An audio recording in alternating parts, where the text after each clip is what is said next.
You had to do your fitness challenge while you were competing against others.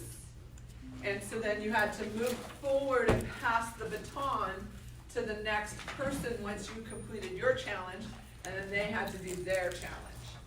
So my number one mindset challenge with that is people are relying on me, and if I don't go quick enough, we're not gonna win. I'm not doing it. That is immediately what my brain said. Forget it, not doing it. And my brain also said, that's outdoors, and I'll get hurt, and I'll this, and I'll just stick to the gym, I'm good. Doing my independent little workout all by myself. But I leadershifted and said, okay, I'm gonna show up for my team, because they all were like, come on, Lori, please just do it. You're so great. I can't believe you don't wanna do this. And I'm like, no, you guys can do it. And then I got there and they did. They did their part as the team. They really encouraged me, they helped me, they supported me, and they all said like, please, please, please. And then the coach said, well, we need someone to do tricep extensions. And I said, oh, tricep extensions? And he goes, yeah, just 30 pounds, 30 times. And I'm like, that's easy. I do 60 pounds, like 15 times, no challenge. I could knock out 30 pounds. And then I didn't have to worry because it was wet and slippery that day. So I was like, I don't have to worry about me like running and slipping and sliding and falling on my butt. And boy, I was just focused on all of the perks for me rather than the price that I got to pay for everyone else, right? And I successfully did, and I felt really good because I walked up to my station. There's 3 other guys, right? Guys. I was the only girl. And I walked up, and they're all big guys too. And they look like, look at this girl walking up here thinking she's gonna lift 30 pounds. And I went up to them and said, hey man, let's do this. Come on, let's knock this out. And each one of them, I did it. And they're like, interesting. And only one was quicker than me. Only one was quicker than me. I knocked it out. I did my part on it. So I was super excited. And I was totally worried and focused on the perks of it. So that was my leadership experience for the weekend. Anyone else? Anyone else have any great ahas? Anything to share from chapter 4? Anything? Anything? Consistency is the key. Consistency is the key. Oh, yeah. Love that. Why is that important? Because it's easy to start anything. But it's easy to quit after a little bit. And what you said is true. You start looking for excuses. Your brain starts giving you ways out. So you don't feel like you're failing. It's like there's many things that your brain is telling you, well, it's wet, all this. I had an event on Saturday and I didn't want to go because it was cold, it was raining, it was an event, so you start looking for excuses. So I even text, oh, are we still on? I said, oh yeah, we're on. Shit. I didn't want to go. Castle. No, come on, it's raining. Let's go.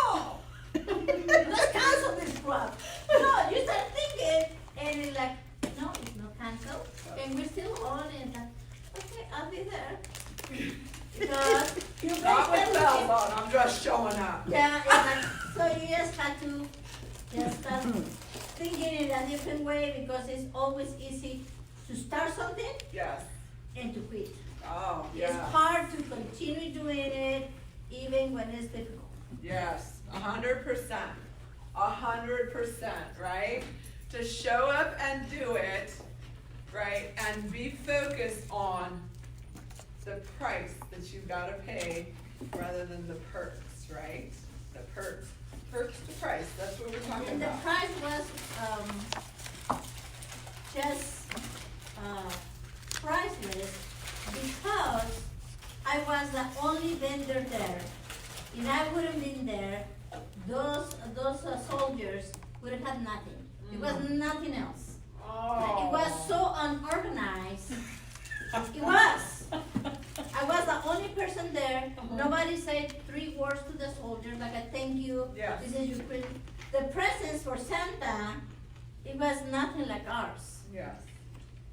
Santa was just by a Humvee, sitting in a corner over there outside, and the presents were on the floor without even wrap. Yes.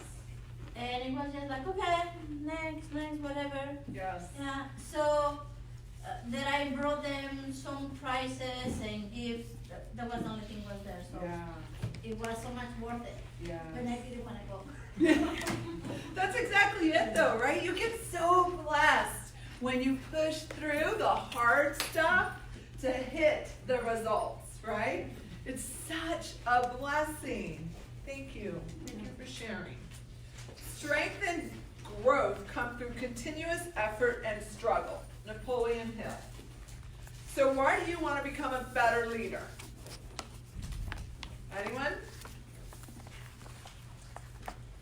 For me, it feels good, and I see my leader role as leading buyers. Perfect. Usually first-time buyers, you know, they Yes. have no, like, it's such a big transaction, they have no idea. Yeah. So I see it as, I'm just growing, leading them Yes. to this first huge transaction in their life, Yes. and that's, yeah, what I'm focused on, and Yeah. I think, And so why do you want to be a leader of them? it makes me feel good, Makes you feel good. yeah. Fantastic. Anyone else? Why do you want to be a leader? Well, I think that you have to be first a leader for yourself, Yes. because we can get the excuse like, well, there's nobody to follow, so I don't have to do it, right? There's nobody. Yes. So you have to lead yourself to the path that you're gonna either self-taught Correct. or to find somebody that you can shadow, that you can learn from. Yeah. Because if nothing else, we have Google Yeah. and YouTube.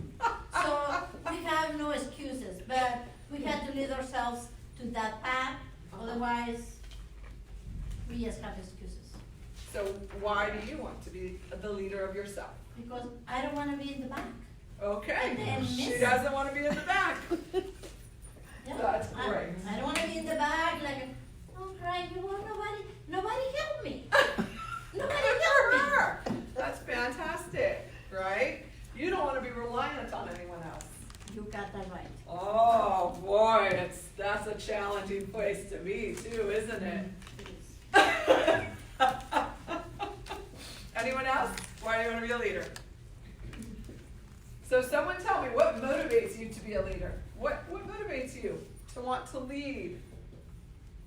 Are you, Because the more people tell you you cannot get this done, the more burden decide like I'm gonna prove everybody wrong. Yes. Because I can do it. Yes. You know? yes, Even if it wasn't done before, you can always do it. yes, It might take you a lot of effort, yeah, and you're gonna go places in your mind that you've never been, yes, and you're gonna be telling like, no, you don't have to. It's okay if you quit, yeah, you know? But you know better that no, quitting is not a choice. right. But that's for me, at least for me. I don't know. Okay, fair enough. Anyone else? What motivates you to be a leader? Tom, why'd you want to be our team leader? I asked you that question. You did, actually, yeah. I Interestingly, asked him when he was interviewing for the That's right. position. I have an innate desire to just want to help people, and to help people become better versions of themselves. We live in a world that is so fallen and broken, and people need people to come alongside. And, you know, how you are in your personal life is gonna be affected in your business as well. Yes. So if you're really feeling down, you're really going through something in struggles, and you don't know how to navigate your way through it, to be able to come alongside and actually show somebody how to navigate through an element in their personal life is gonna translate and actually help their business as well. Yes. And I get a lot of self-satisfaction when I see others succeed, and I can help others to that regard, and just to know that I did something that helped to make a difference in somebody's life. So it just Yes. comes from like a really a part of caring and contribution, so.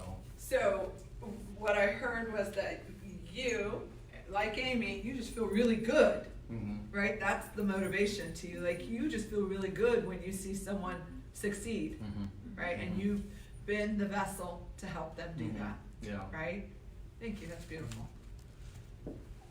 So leaders who focus on perks right? Let's look at that in your workbook. Leaders who focus on purpose. So what does it say? Go ahead, Patricia, read those questions. What I will receive. What will I receive? Me, correct. How will this decision affect me? Again, me. How long this will take me? How will you give me to stay in the game? What will you give me What to will stay you in the give game? me? There's a lot of me there. There is, There right? is a me column. Yeah. Right.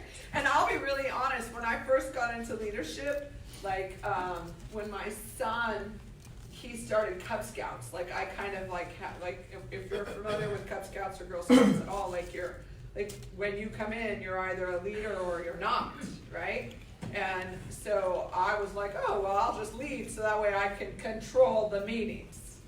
I can control my schedule. So honestly, in the beginning of when I stepped into leadership, it was about me and controlling my calendar and being all about what I could do, right? It was, and I probably shifted maybe just 2 years ago from me to realizing like, oh, it's them. Like I had set our team goal for how many closings we would have for buyers, and she was like, oh, I don't want to close that many. I'm like, what's wrong with you? Now we're just going to do it. And that was probably like 3 years ago. Yeah. And that was my first like aha moment. Uh-oh, she don't want to do what I want to do. Right? And so I had to figure that out, right? So leaders who focus on price. Who can read that one for me? I will try to. Thank you. What can I give? What can I give? How will this decision affect others? How far can we go? And what must I give to stay in the game? So instead of me, it's we. Right. What can I give? How will this decision affect others? And how far can we go? And what must I give to stay in the game? Lou had 3 qualities all great coaches possess. He didn't take anything for granted. He was an excellent teacher, and he was superbly organized. George Cal. So our number 1, right, is reality. Leaders recognize that everything worthwhile is uphill. You saw that on Saturday. You got up, you saw that it was raining, you saw that it was sprinkling, I was with you. Like, oh, I'm not getting up, I'm not doing this. It's slippery outside. And then in the end, we both celebrated, woohoo! We won. Like, I was excited to see everyone who was so excited that our team, we did 3rd place, right? Our team came in 3rd, right? And you got to see how an event ran okay and how well you're doing in comparison to it, right? And you got to be a blessing to those veterans, right? And it was all uphill. There was no like cheerleading myself. I'm so excited to get up and do this today, right? None That's of where you that. look at the bold law, it says you can have reasons or results, but not both. Exactly. Favorite bold law. So tell me this, right? Because Nathan asked me a great question today in our team meeting, and he asked Amy the same question. Why do you want to help that many families buy a house this year, right? And he asked Amy, why do you want to help that many families as well, right? So I mentioned that because the next question for us is, how do you respond to your leadership potential when it's all uphill?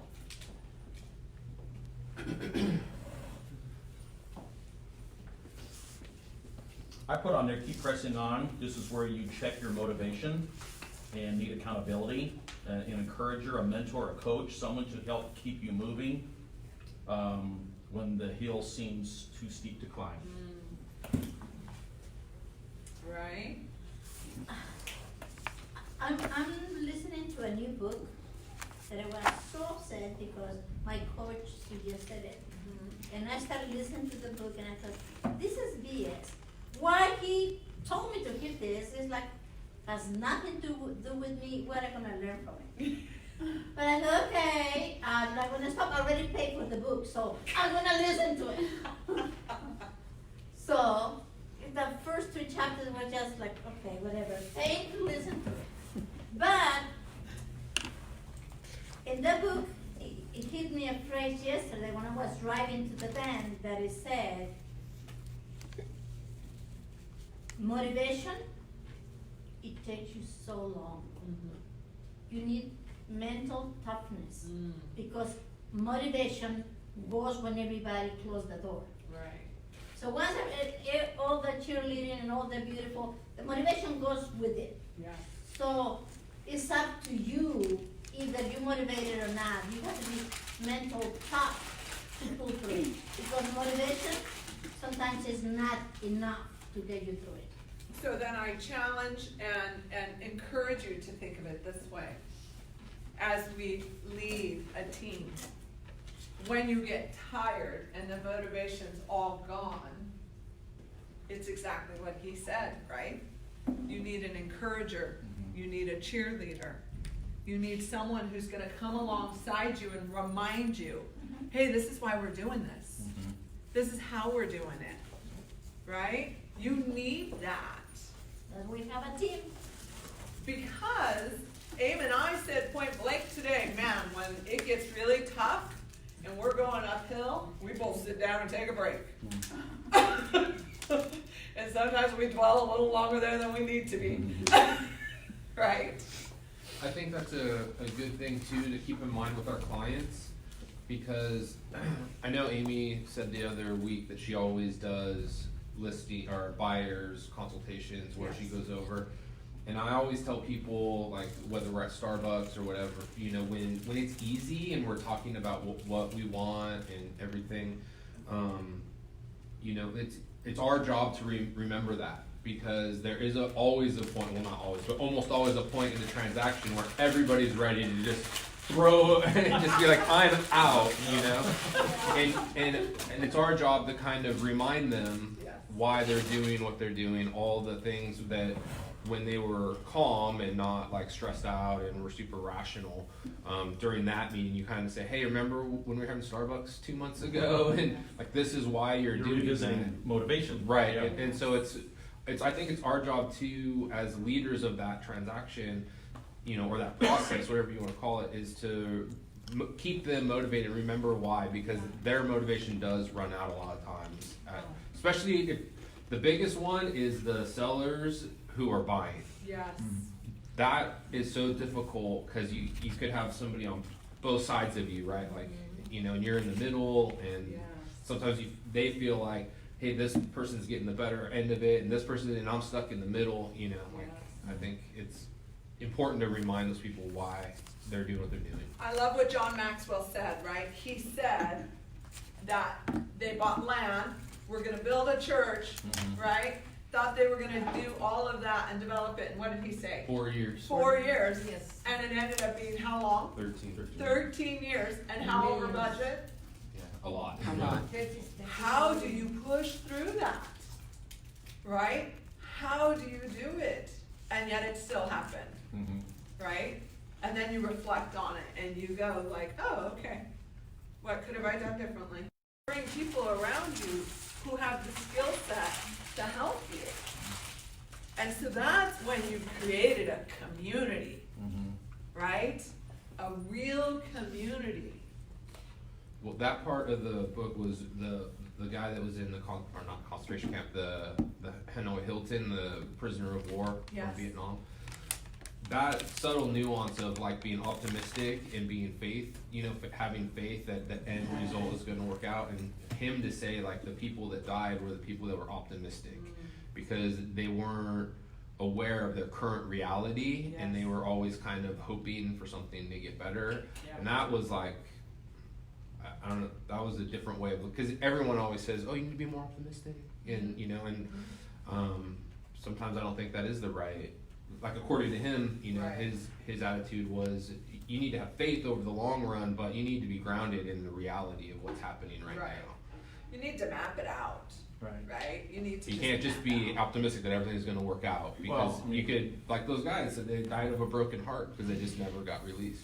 Yeah. Well, the reality of like an overpriced listing, you know, let's be optimistic, the market will eventually catch up to it, no, it won't.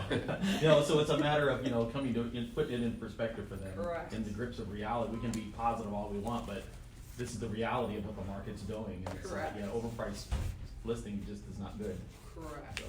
correct. Sales, you always have to remind people of the benefits. What are the benefits that you're gonna receive by getting through this? Keep them focused on, here's the benefit. This is tough right now, but if you do this, here's what your goals are. Here's what your benefit you will receive if you just keep pushing through this. We'll bring the price down, whatever it is, but your benefit is you get the house sold. Mhm. You'll get into the house you're trying to buy, whatever. Yes, thank you. I actually said once to a seller that was overlisting your price, I say, just put yourself in the eyes of a buyer for a moment. Would you buy your house at the price you're asking for? And there was a long hesitation. But I'm selling it, I'm looking to get the most of it, I understand that, but if we're gonna get your price, we have to have a buyer that actually sees eye to eye with your price. And right now, there's no buyers out there that are seeing eye to eye with your price. Right. So, you know, so it's. The it's tough getting- ones are when the seller says, yes, I would pay the price for my house. Right. That's a tough one. Yeah. So far I haven't had that, but yeah. I've had that happen 3 times. So what we won't, is the word that you're looking for, do will keep us from being successful a lot more than what we can't do. There is no success without sacrifice. If you succeed without sacrifice, it is because someone has suffered before you. If you sacrifice without success, it is because someone will succeed after you. So what are you willing to sacrifice to grow into your leadership potential? My lunch, I sacrifice it every time I show up here. Right? Literally Mondays, I get like 2 bites and I don't eat until 4 o'clock. Literally Mondays. Right? That's just my crazy Mondays. I put down like the same, I put time, Yeah. sacrificing time, sacrificing convenience. Yes. I'd I'd rather have not gotten up today and just said, you know, I'm just gonna go to the gym and just hang out and do nothing. Also the sacrifice of quick results, looking for the easy way, not realizing that, you know, this is a marathon, not a sprint. We need to condition ourselves for that uphill climb. You know, make sure we have our tools, make sure our mindset is right, make sure that we're wearing the right shoes, so to speak. You know, if you had literally picture a mountain that you're climbing, you know, and then the sacrifice of an easy road, you know.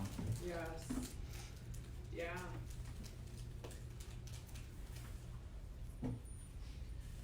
What have others sacrificed for your success?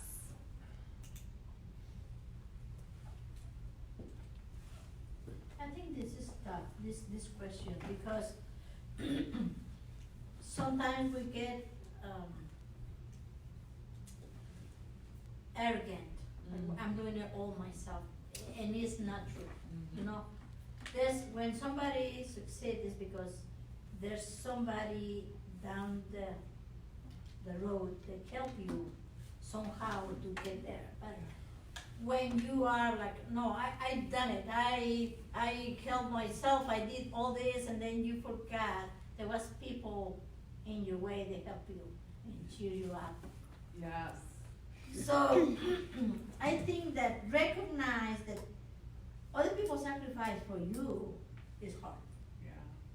Paying attention to it, reflecting on it, being thankful and grateful for it, right? For me, I mean, that one was, I had the opposite reaction that Patricia had, because for me, I thought it was a very easy question. Like, both my parents grew up very poor, and like they worked hard, and like my dad worked at the post office for a long time, and like it was killing him, and they were doing that to give my brother and I opportunity, you know, that they didn't have. Sure. You know, live in a home that always had food, and like my dad didn't grow up with that. Yeah. And so he sacrificed a lot, you know, a lot of his issues that he might have, but he gave up a lot for my brother and I. Sure. You know, so like I recognize that now as an adult. It's much easier to recognize, but Yeah. yeah,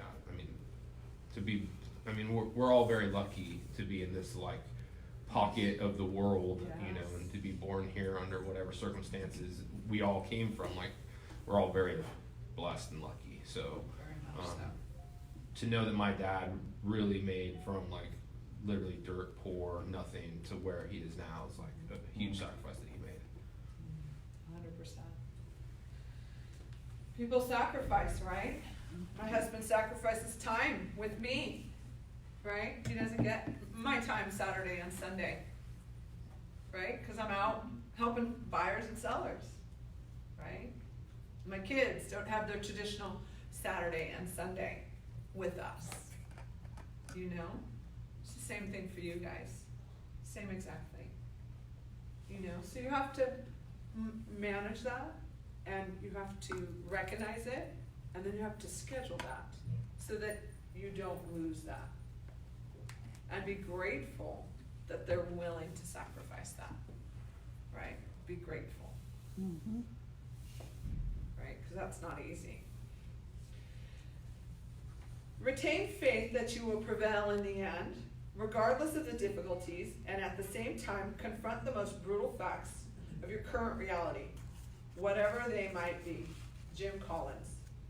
Hope empowers me to believe that I can make the climb. Hard balances my expectations and prevents me from being overly optimistic. Describe an experience when you wavered between hope and hard.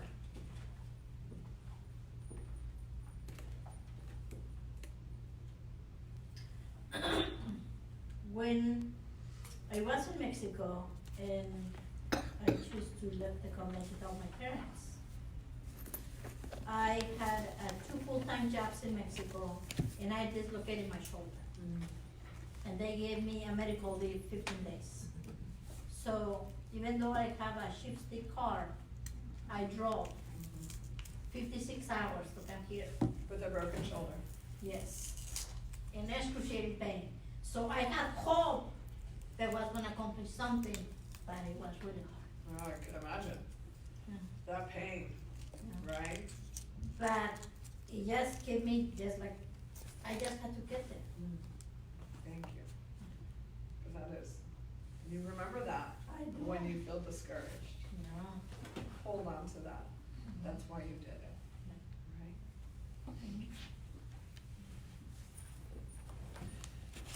Example, leaders acknowledge that they must climb the hill first. They must climb the hill first. I don't wanna climb the hill. I don't wanna climb any hill, right? That's hard work. Your muscles get sore, you get dirty. But you gotta check it out and see what's going on for people.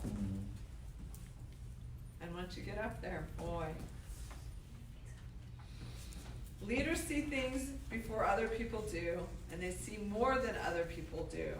However, what sets great leaders apart from all other leaders is this: they act before others, and they do more than others. When leaders are willing to pay the price, they gain moral authority. When have you been willing to pay the price to go before the people you lead? You did it, right? You did it. You did.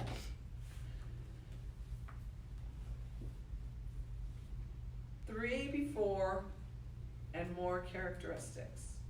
Follow me leaders believe in themselves before more than others do. How would you describe your self-belief factor?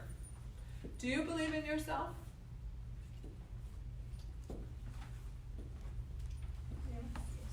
You have to. Otherwise, no one's going to believe in you. Correct. You have to, because if you don't, no one else does. And there's many times where I've lost faith in myself, right? I'm sure we all experience that, I guess I'm all alone. No, you're not. Thank you, right? And yet, the fact of the matter is, we get back up Mhm. and we do it. And we do it just a little better, Mhm. right? We just do it a little better every time. We had that conversation in our team meeting today. We talked about like, well, we've done this last year. Next year, we're gonna do the same thing. Well, what we wanna do is twice as much than what we did last year. We don't have a clue how to do that. So it's probably gonna be really messy. It's probably gonna be really overwhelming. And it's probably not gonna be quite where we wanna hit. And yet our hope is that it's going to be more and better. That we're gonna do it better, right? That we're going to. We have to have that self-belief. With Patricia, I encouraged her, you've already done that. You knocked it out. You had these many closings, you already know how to do that. Now move on to the next one. And just know that you're gonna do what you already did, right? Because you already did that, you know how to do it. There's one thing about an achievement. Once you achieve it, it can't be taken away from you. It can't, You've achieved it. unless you give it up, Right. right? Follow me leaders set expectations for themselves before and more than others do. Where do you have a high level of expectation of yourself? Do it every day. High level of expectation. Who has high levels of expectation of yourself? Mhm. I think we all generally do, correct? Mhm. At least everyone in this room that I know does, personally, because I know you all personally. I know you have high expectations of yourself. Well, it's like you create what, prior to Keller Williams, you would create what was called a to-do list. Yes. And now we've learned through the models how to refine that to what's called a success list, and you take care of the big rocks first. But then what happens is at the end of the day, you look at your success list, and it almost looks as full as it did when you started, and all of a sudden you look at almost like, I'm a failure, I didn't get through everything I needed to do, and these were my big rocks, and it was like, so yeah, the struggle is real. So, but again, what do you do, just wallow in it, or do you just pick up, regroup, and figure out what were the pieces that made the production slow down that day? Is there anything you could have done to change that? Maybe it's a matter of putting, maybe too high of what we talk about reality on yourself. What's the reality of you being able to get through that much in one day, given the time and all the other, appointments you have during the day? It might just be too much that you're loading on yourself, or like you were saying, you need to leverage that with other people and Yes. other opportunities. So you're not doing all the work yourself, so. Yes, that's the truth, right? Follow me leaders make commitments to themselves before and more than to others. What are your non-negotiable commitments as a leader? Giving up. That's a non-negotiable for you, you're not giving up. I love that. Because most people, when it gets really hard, they go, never mind. I can't do it, I'm not going to do it, I don't want to do it, right? They do it, they do that. I remember as a young girl, if things got really hard, I was like, never mind, I don't want to do that, that's stupid, I don't want to do that. Right? And then you go, oh, well, if I want to get here, I have to, doesn't mean you have to do it specifically like it is, right? You still have to do it. You have to figure it out. And I found for me, sometimes in my mind, I build up what I have to do as being much more difficult, much harder than it really turns out to be. Sure. When I finally just say, okay, I'm gonna break this down into little pieces, I'm gonna do one step at a time. Sure. Look back and go, okay, that really wasn't as bad as I was imagining it to be. Yeah, 100%, most definitely. Like I look now, I use the tool that we call 411 for Keller Williams, right? And I'm excited because I go back to my 411 now and like I'm actually kind of using it the way it's meant to be used. And so I actually get to check something off and say, oh, I did it.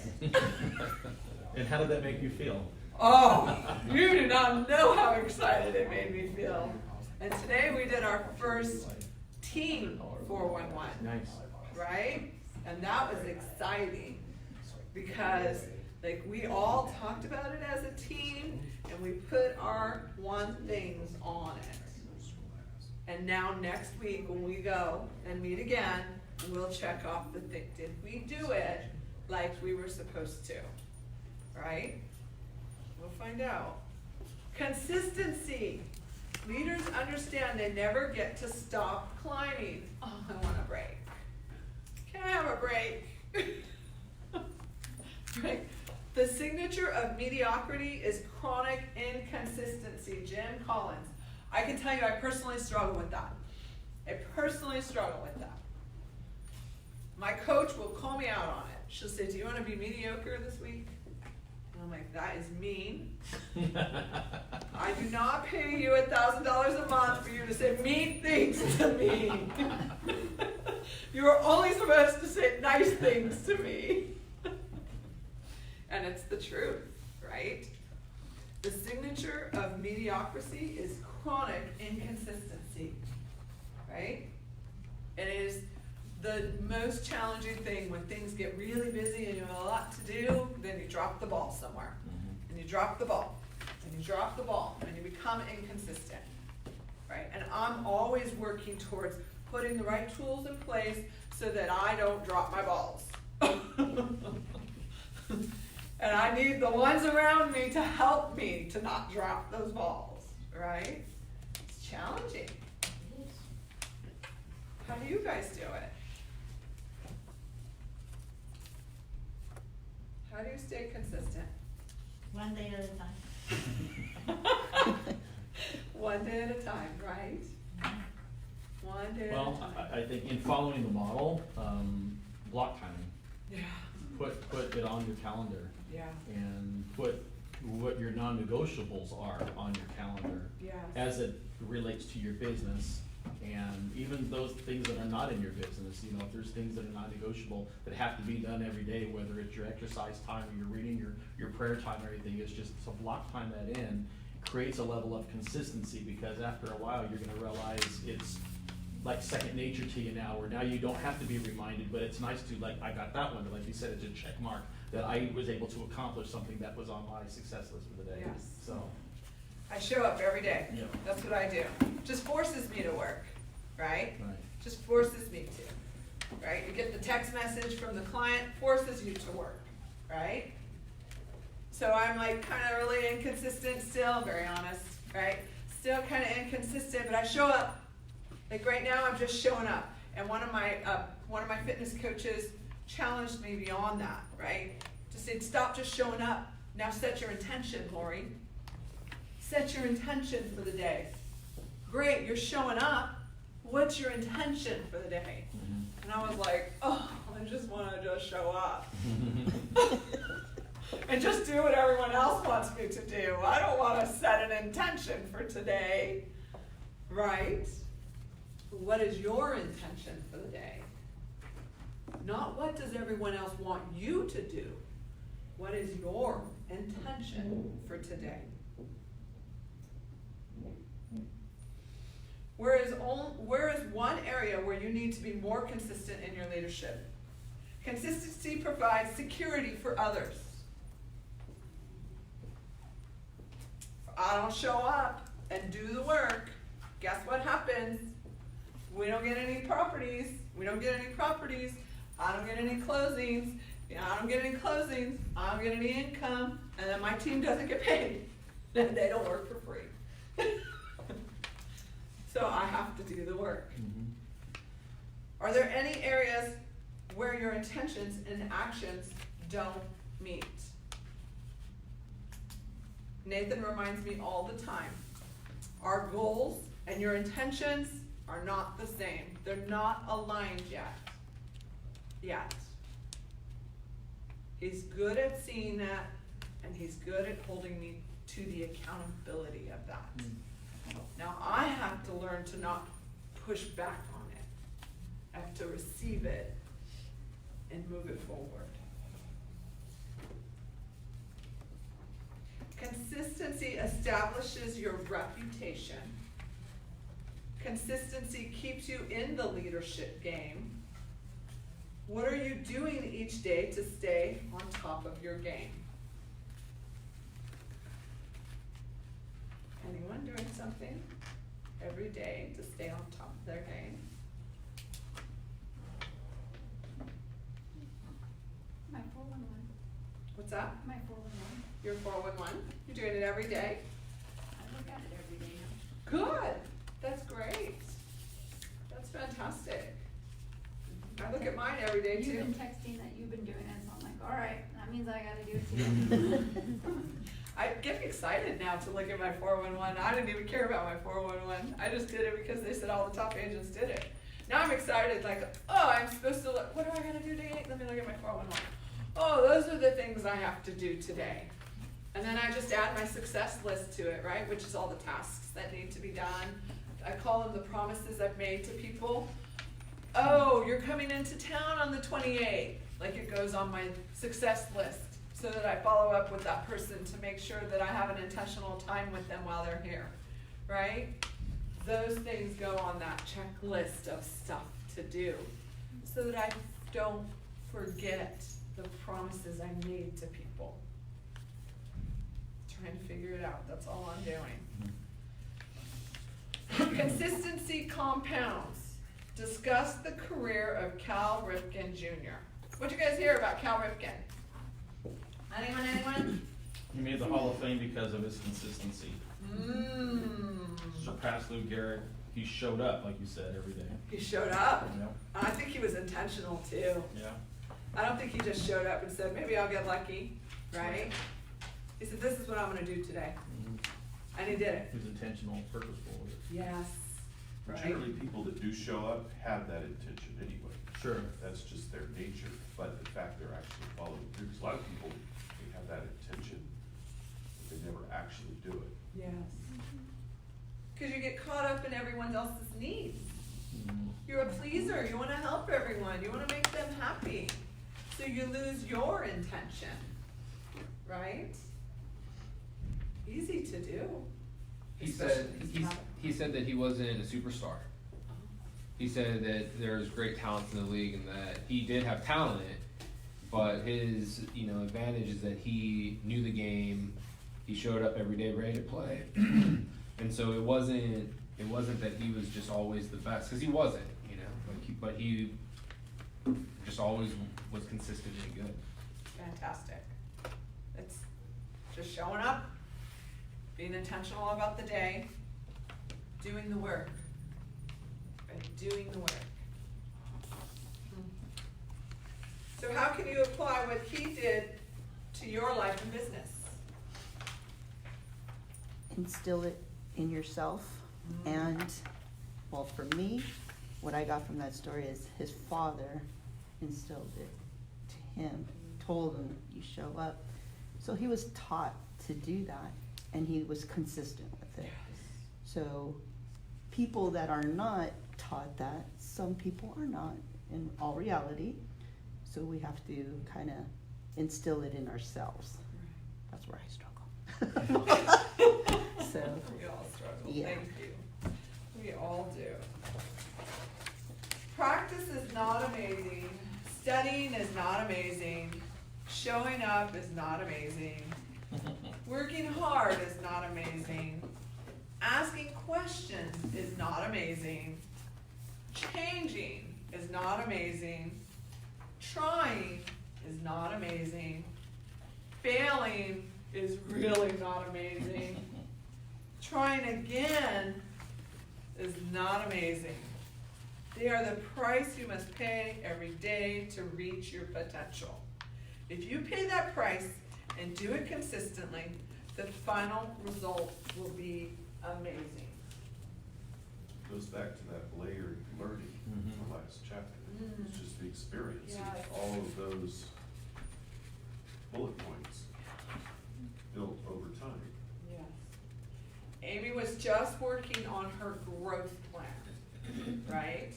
You all should think about, what's my intentional growth plan for 2020? And so she was saying, well, cleaning the house and going to the gym, those are all part of the things that you do. But growth is really in the mind, right?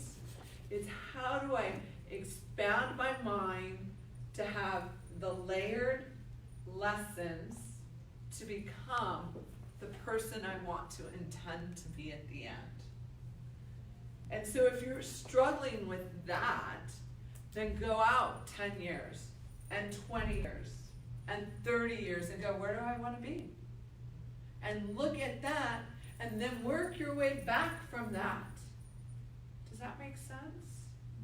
Because if you see where you want to end up, then you got to do what's necessary to get there. Right? But you won't get there if you don't know where you want to end up. You'll just end up somewhere randomly. So now she realizes, like, oh, well, maybe my hubby and I will go to a marriage conference. Well, have a conversation with him. He may not be willing to. We'll see. It may be a suggestion this year, and next year he takes you up on it, right? Just know that you're always growing your mind professionally and personally. You're always doing the work. What is one thing you're going to start doing to compound the investment of being consistent? I write my list every day now, and I check it off. That's one thing. If I try to store it all in my brain, I lose it. So I have too much. If I try to store it in my text messages, I have like 150 of those a day. I lose it. So I store it on a piece of paper. Someone had said to me, Caleb Hansen, he said it in a meeting we were in. He said, oh, you should write down every promise you make every day to other people. So that way you return the promises. I was like, that's brilliant. That's brilliant. And then my coach said to me, like, oh, you should just put it on your 411. Wow, you're getting better and better at this business, right? And it's allowing for me to be more consistent. What are you guys doing to be more consistent? Anyone have an idea? Is anyone struggling with inconsistency? Do you all do your profit and loss statement every month? I pay somebody to do it.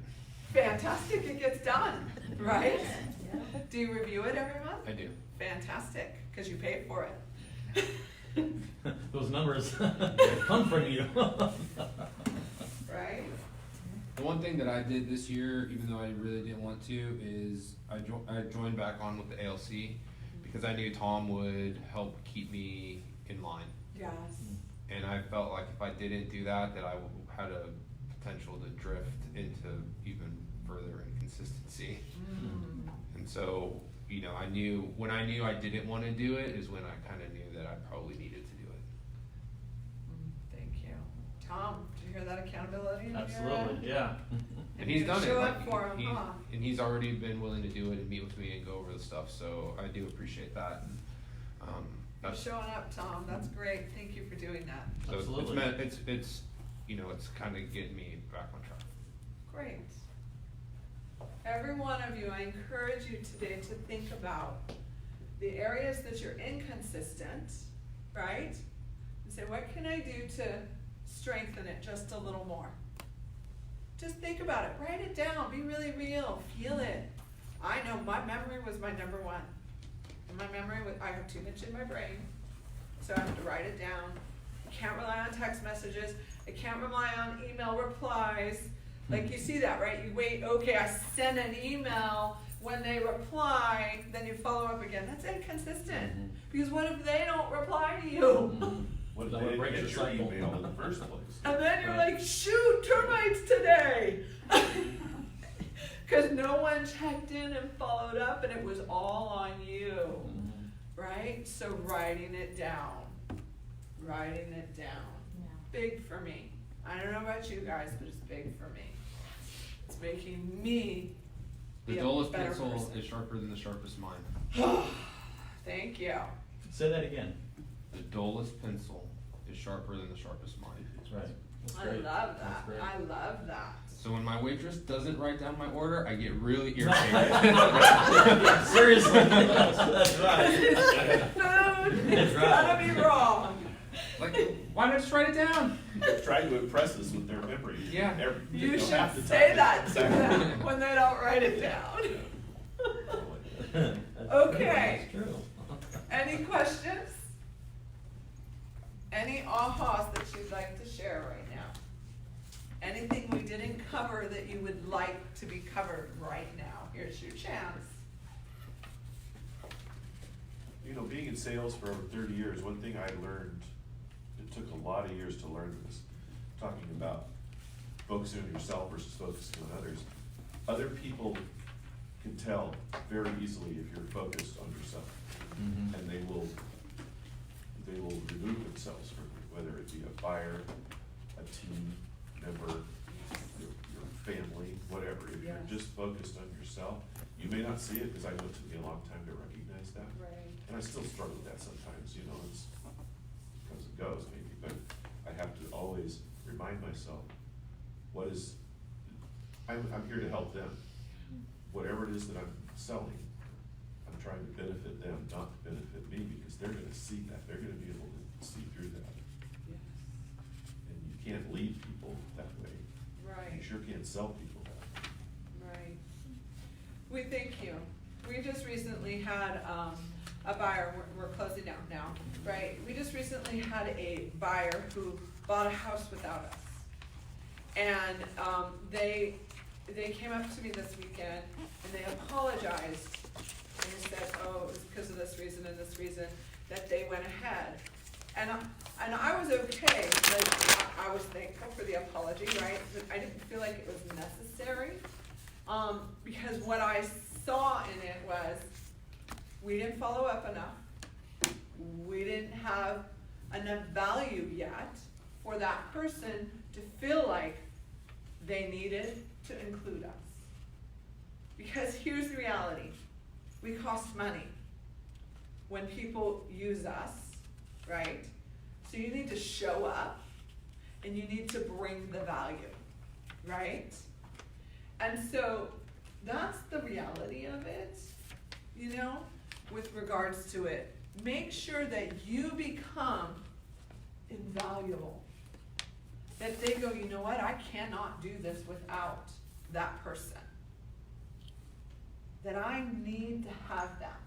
And the only way you become invaluable is by focusing on your growth. Focusing on becoming a better person who's focused on helping other people achieve their goals, right? When you get disassociated from a transaction, know it is because you didn't bring the value. Don't blame it on them. You just weren't invaluable. You were an expense, and you were an expense worth saving, right? And if that happens, don't go away mad. Exactly. I In fact, learned. Be as kind and polite as you possibly can, because that's the exception, unfortunately, in business. And they will see that Yeah. sometimes and come back to you later possibly as Gotcha. a result of how you respond to that. Yeah, I just looked at our holes. I looked at it. I said our intention was never to get a deal, never to close a transaction. Our intention was to help a family. And we just weren't helpful enough. And I'm sorry for that. Right? That was our intention.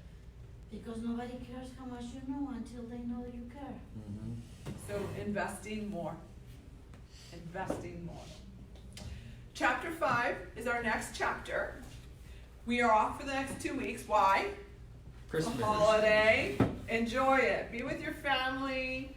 Be with the ones that you love. Invest in them. Just be the amazing people that you are. And please read chapter 5 while you're on vacation. Thank you, Lori. Thank you guys. Good Have a job, great everybody. day. Thank you. gonna read it in Spain. Where you going? You know. Fun.